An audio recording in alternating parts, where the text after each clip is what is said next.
ಒಂದು ಕಲ್ಲಿನ ಚಪ್ಪಡಿಯನ್ನ ನೆಲದ ಮೇಲಿಟ್ಟು ಅದಕ್ಕೆ ಸುತ್ತಿಗೆಯಿಂದ ಬಲವಾಗಿ ಹೊಡೆದ್ರೆ ಅದು ಬ್ರೇಕ್ ಆಗುತ್ತೆ. ಹೀಗಿರಬೇಕಾದ್ರೆ ಒಬ್ಬ ಮನುಷ್ಯನ ದೇಹಕ್ಕೆ ಈ ರೀತಿ ಮಾಡಿದ್ರೆ ಎಷ್ಟು ಇಂಪ್ಯಾಕ್ಟ್ ಆಗಬಹುದು?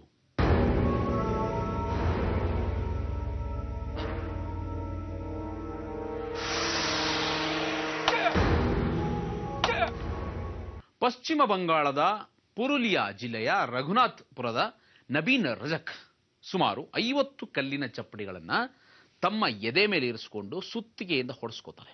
50 ಚಪ್ಪಡಿ, ಒಂದು ಸುತ್ತಿಗೆ, ಒಬ್ಬ ವ್ಯಕ್ತಿ.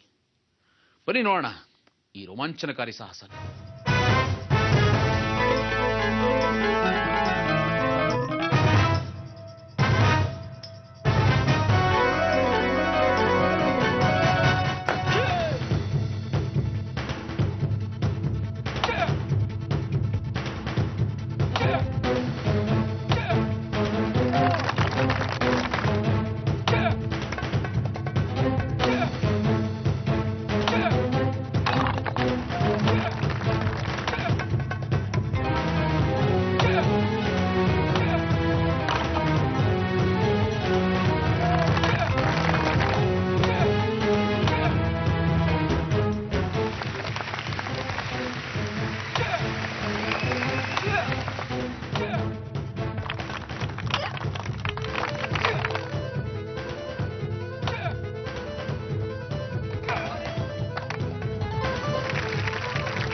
ತಾಕತ್ತಿನ ಎದೆಗಾರಿಕೆ ಅಂದ್ರೆ ಇದಪ್ಪ.